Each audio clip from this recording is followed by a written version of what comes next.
अपने घरों में चलेगा, अल्लाह का रास्ता चलेगा। मुझे मालूम आप हजरात सब मुझे चाहते हैं, मेरी बात ही नहीं मानते क्या? बताइए।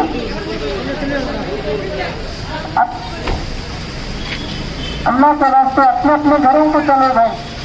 जितना जल्दी हम लगा एहतियात कर सकते हो करके इस बीमारी को खत्म करना है।